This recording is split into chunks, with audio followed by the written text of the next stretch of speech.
You're listening to the N2K Space Network.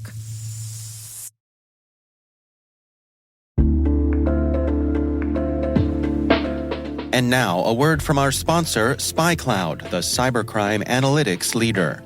SpyCloud disrupts cybercrime by telling you what criminals know about your business and your customers, so you can take action to prevent ransomware, session hijacking, account takeover, and online fraud. SpyCloud constantly recaptures and analyzes new data from the criminal underground, including credentials, session cookies, and PII siphoned from malware-infected devices. With knowledge of the specific exposed data criminals have in hand from InfoStealer malware on managed and unmanaged devices, security teams can respond with a more efficient and effective process called post-infection remediation that fits seamlessly into existing incident response frameworks. Get SpyCloud's post-infection remediation guide outlining the 7 steps for preventing a malware infection from becoming a full-blown ransomware incident. Visit spycloud.com/cyberwire. That's spycloud.com/cyberwire. And we thank SpyCloud for sponsoring our show.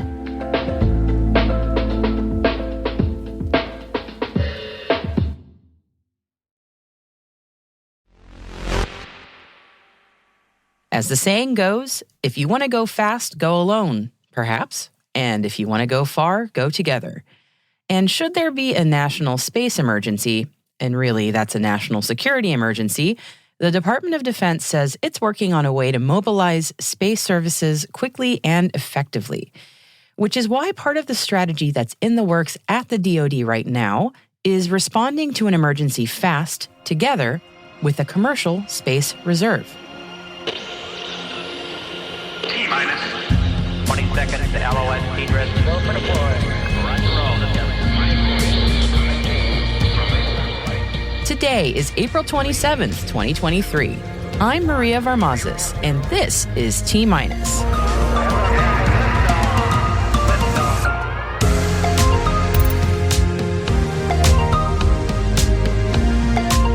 The DoD wants to create space reserves.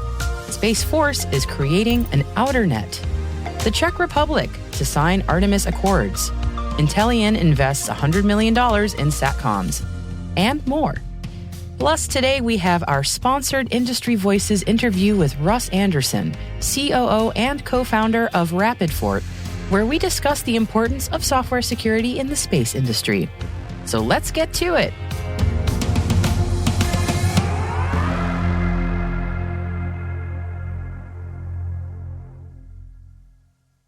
And here is your intel briefing for today.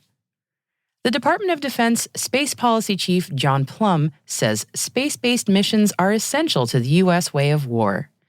Plum went further into the need for space-based military support, telling the House Armed Services Committee that the DoD is looking into new ways to partner with commercial space in an initiative called the Commercial Augmentation Space Reserves. The goal for the DoD would be to attain quick access to commercial space services in case of a national security emergency. If this sounds similar in spirit to the Civil Reserve Air Fleet, or CRAF, where the DoD gets access to volunteered civilian aircraft in times of national emergencies, that is kind of the idea. According to the story in Space News, the kind of commercial space that the DoD is looking to partner with, should a national security crisis arise, includes satellite manufacturers, launch vehicle operators, and remote sensing companies. So put a pin in this one as the details are still being worked out, but in a few months the DoD will be back before Congress to present their ideas.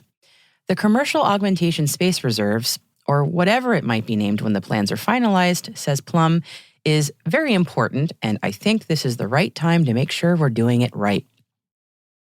Staying with the DoD, and Richard Dalbello, director of the Office of Space Commerce, said the agency's ability to build a space traffic management system will be heavily dependent on data from the Defense Department. Travis Langster, DoD Principal Director of Space Policy, echoed the need for the partnership to strengthen Commerce's monitoring abilities. Langster added that the DoD is working with Commerce to ensure that its expertise in analyzing space observation data is also being passed along. Space Force says they're further along on plans for a hybrid commercial military outernet. And what's that, you ask? Why, it's the internet in space, meaning it'll link all Space Force mission-specific networks together. Now, when you think of traditional satellite communications, usually we're talking about satellite to ground and back again. And in this case, the architecture planned here would be peer-to-peer, satellite to satellite. This adds in redundancy and hopefully resiliency to military satellite constellations. So even if a satellite is disabled, key data can still get to where it needs to go. And the satellites that could transport this data could run the gamut from the most highly encrypted military constellations all the way down to unclassified commercial space. Here's some further detail from Colonel Eric Felt, Director of Architectures and Integration at the Department of the Air Force's Space Acquisition Office. The basic idea being that if I'm a sensor or a satellite in space, I shouldn't have to worry about how the data gets to where it needs to go. If I'm a terrestrial sensor, I don't have to worry about where my packets get routed. They get routed very resiliently to the right place. And on to our international briefing now. And NASA has said that the Czech Republic is going to sign the Artemis Accords during a ceremony on May 3rd. The Artemis Accords are a multilateral, non-binding declaration of principles and rules to enhance governance of the responsible exploration of outer space. The Czech Republic will become the 21st country to sign the accords since they were established in 2020. The Chinese Aerospace Science and Technology Corporation has outlined plans for new formation-flying telescopes under the country's Mi-Yin exoplanet project. The array of telescopes aims to monitor sun-like stars to search for Earth-like planets around them from deep space. The project is under development with on-orbit technology demonstrations planned for next year, and a prototype of the array is expected to launch in the next 4 to 5 years. AST Space Mobile and AT&T demonstrated the first smartphone-to-satellite call earlier this week, and now Canadian wireless provider Rogers is hoping to bring a similar service north of the border. Rogers Communications has announced that it has conducted successful tests with Link satellites and has struck a deal with SpaceX to use Starlink satellites to expand the service to remote areas of Canada. Rogers expects the service to start with text next year before expanding to voice and data cell services. And staying in Canada, and the Artemis II crew visited the country this week to engage with industry, politicians, and academia. The tour was orchestrated to emphasize the partnership between NASA and the Canadian Space Agency. NASA Administrator Bill Nelson said, "It's significant that, for the first time back to the moon in over half a century, that Canada is our international partner." Canadian Jeremy Hansen will become the first non-American to leave low Earth orbit as a member of the Artemis II mission, which is expected to launch no earlier than November 2024.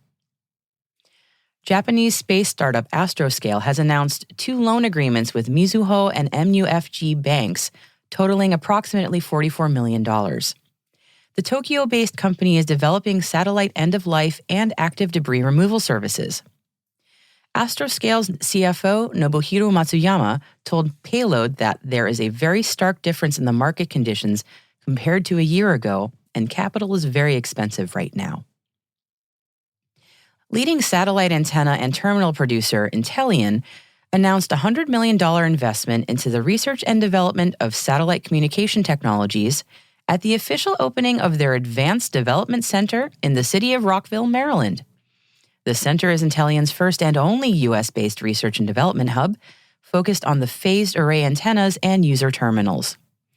Intellian is expecting the team in Maryland to grow to 70 personnel by the end of the year. No technology connected to the internet is unhackable. Our friends at CyberWire can tell you all about it. And that certainly seems to be the case with ESA satellites. Hackers took control of ESA satellite operations earlier this week, but don't panic. It was for demonstration purposes. The exercise was planned for the SciSat conference in Paris to show vulnerabilities in satellite technologies. It certainly hit home the real threat of cybercrime in space, which seems to be a common theme at this year's conference.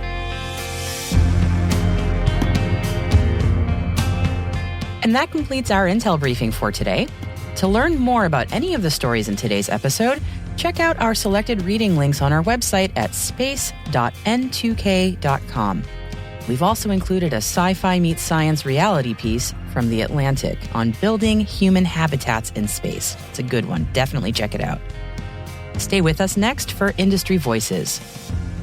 And hey, T-Minus crew, did you know that every Thursday we sit down with industry experts in a segment called Industry Voices, which is all about the groundbreaking new products, services, and businesses emerging around the world. Every guest on Industry Voices has paid to be here.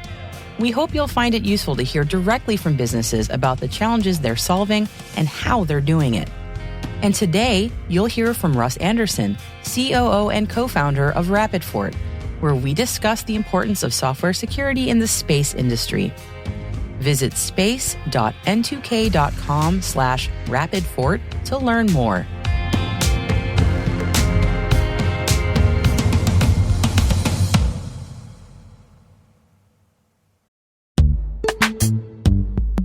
This episode is brought to you by Palo Alto Networks, the leader in cybersecurity. As AI-driven attacks increase, organizations can't afford to have network security that's stuck in the past. Discover how Palo Alto Networks can help you predict what's coming and proactively secure against it with a zero-trust, AI-powered network security platform built to secure whatever, whenever, wherever. To learn more, visit paloaltonetworks.com/network security platform.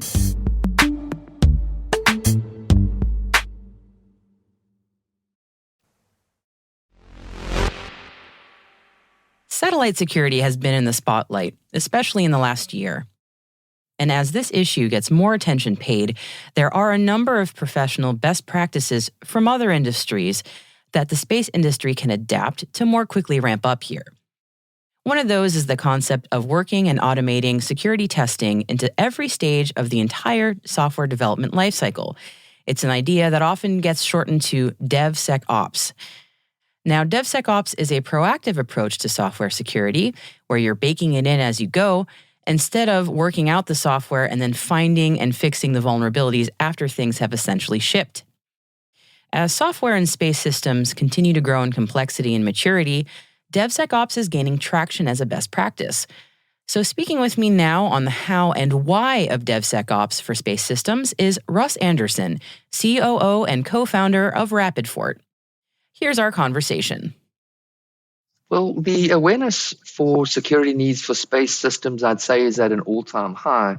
It's been heightened by geopolitical tensions, both in Eastern Europe and possibly with China, and the recognition that as we move to more complex space systems, the software is going to be more complex, and as a result, the challenges in securing it are going to be harder. If one looks historically at the space industry, they focused on heritage software, simple software that was well-written, that had a lot of flight hours and had flown before.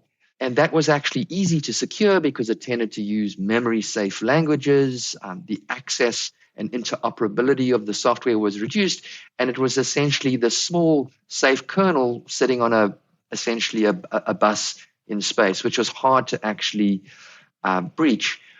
Because of the complexity of space missions, that simple software is not going to meet the performance needs. And so there's this enormous move towards open source software, which has a lot of significant benefits in performance and functionality and future-proofing and all of these wonderful things. It enables AI, autonomous flight, all of these things, but that comes at the risk of it being a much larger software footprint. And as a result, it's much, much harder to secure. So we're leaving the trusted, safe, old, and we're voyaging into the exciting but unsafe new. And that's one of the recurrent themes we hear from executives in the space industry. When it comes to attack vectors on space systems, what are sort of common ways that attackers are compromising these systems? Well, there's two fundamental systems, as we all know. There's the ground segment, and then there's essentially the on-bus or in-orbit software. And they represent two very different security challenges. So most of the ground segment software is moving to cloud-native or cloud-supported infrastructure. And the security challenges there are similar to what you'd have with securing enterprise cloud infrastructure. So the security programs for the satellite operators are starting to resemble the security programs of large financial services companies like banks and things like that. And so there is a clear model for that. There's nothing essentially new that's going on. The satellite industry is just essentially adopting best practices for the ground segment. Orbit or on-bus, essentially on-device software market or challenges are very different in the sense that this is something new.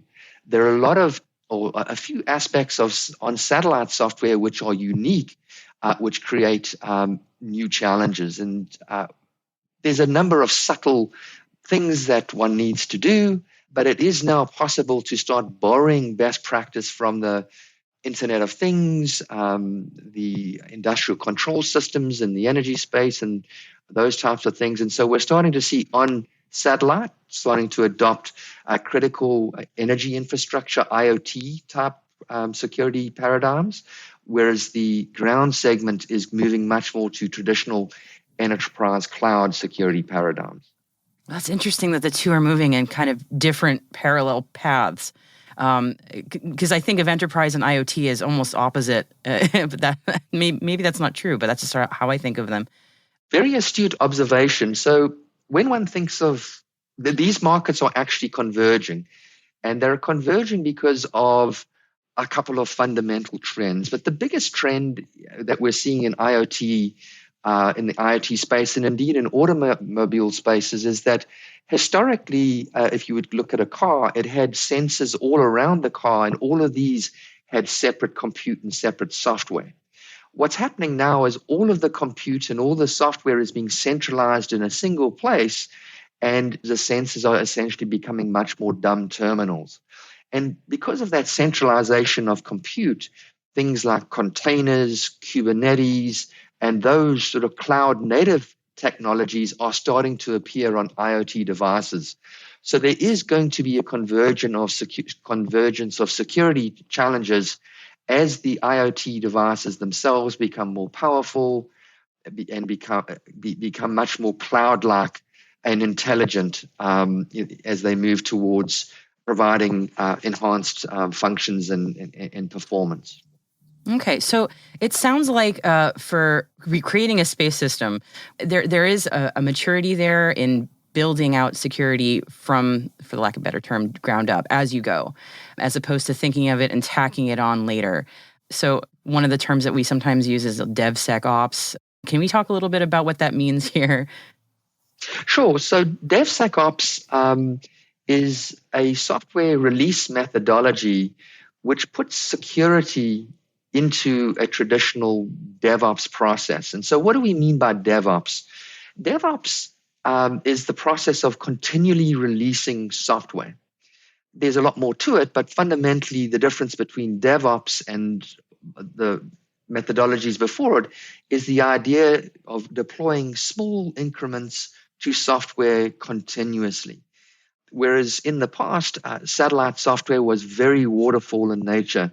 There was essentially one release, you got that version out, and then you never updated it for 20 years. And so there's something of a clash of cultures between DevOps, or DevSecOps, which is deploying small incremental changes continuously, and the way satellites and, in fact, the aerospace industry historically has worked, which is one and done. And the reason that's needed now is a lot of the vehicles that are essentially being launched are going to be in orbit for a long period of time. And software capabilities are going to improve. And you want to take advantage of those improvements by future-proofing your platform. And so there is essentially a drive towards DevSecOps because it allows you to harness the performance benefits of the future essentially by making investments now. So if I was creating or working on a space system right now, and this conversation has piqued my interest, but I don't know quite where to start or where to learn it more, what would you suggest? Well, that's a good question. I think architecturally, the big decision that you need to make is, are you going to go essentially the DevSecOps cloud native path, or are you going to continue essentially down a more traditional path? And that's going to essentially be a central decision that's going to take you down two very different journeys. There are pros and cons for either, but the things that you'd look at essentially is, what are the capabilities that I need to support? How long do I expect the software to provide those services and things like that? The more complex, the longer lived and so forth, the more the benefits for the DevSecOps path will mount. However, if it's a relatively simple mission, staying with the tried and trusted heritage software might be a better path for you. That's a great point. There is no one size fits all, certainly. Any closing statements or anything you want to mention about RapidFort that relates to all of this? I want to make sure I give you that opportunity. Yes, thank you. So next generation software provides enormous advantages, but it does come at a security cost in that the software tends to be bloated. What RapidFort does is it's an automated tool set to discover which code you're actually using, and then we shrink down the software artifact and give you a perfectly customized software artifact just for your mission. So we build a customized software shoe for your own foot. And we typically reduce software and attack surface by about 80%.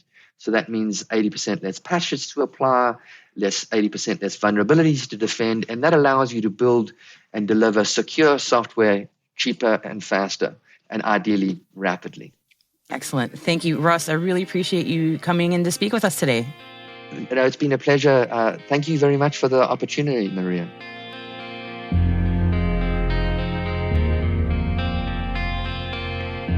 And we thank Russ for sharing his insights with us.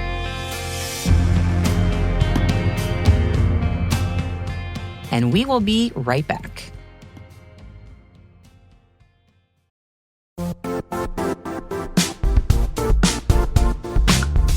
Now, a word from our sponsor, the Johns Hopkins University Information Security Institute, currently seeking qualified applicants for its innovative Master of Science in Security Informatics degree program.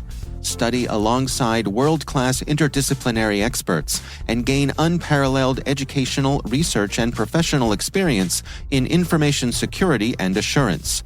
Interested U.S. citizens should consider the National Science Foundation's CyberCore Scholarship for Service program, which covers tuition and a $6,000 annual professional development allowance, as well as providing a $37,000 additional annual stipend. Apply for the scholarship and the fall semester by March 1st. Learn more at cs.jhu.edu/MSSI.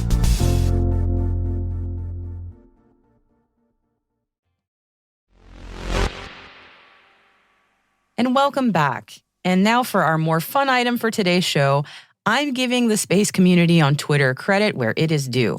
There was a fun challenge set to Space Twitter this week, and folks really stepped up. So, what was the challenge? Tracking down some very enthusiastic kids who were photographed during the Starship flight test on the 20th. Photojournalist Eric Kuna took what I would argue was the best photo of the day, with Starship going up in the background and a really thrilled kid with his hands pumping in the air. You can just hear him going, yeah! And he represents the kid in all of us, really. And Eric put the call out on Twitter. Help him find this kid. Here's what he wrote. All right, Internet, I need some help. During the Starship Super Heavy launch, I was able to capture this photo below, and I need help to find this photo to the wall of that rock star of spaceflight. This kid had such enthusiasm and passion the minute that thing broke from the dust. Unfortunately, I was about 300 feet from the group taking this photo, and I couldn't get to them in time to ask for contact information before they then disappeared into the huge crowd.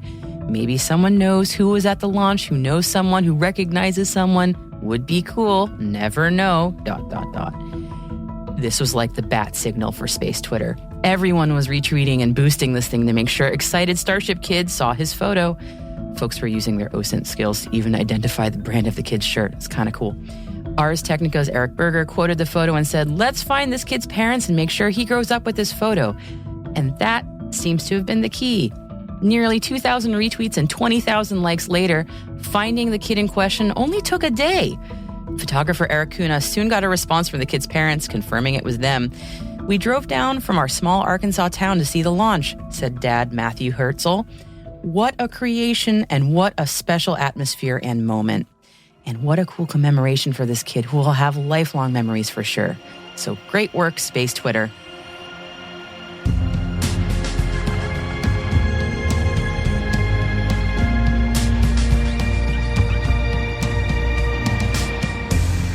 And that's it for T- for April 27th, 2023. For additional resources from today's report, check out our show notes at space.n2k.com. We're privileged that N2K and podcasts like T- are part of the daily routine for many of the most influential leaders and operators in the public and private sector, from the Fortune 500 to many of the world's preeminent intelligence and law enforcement agencies. This episode was produced by Alice Carruth, mixing by Elliot Peltzman and Trey Hester, with original music and sound design by Elliot Peltzman. Our executive producer is Brandon Karpf, and I'm Maria Varmazis. See you tomorrow.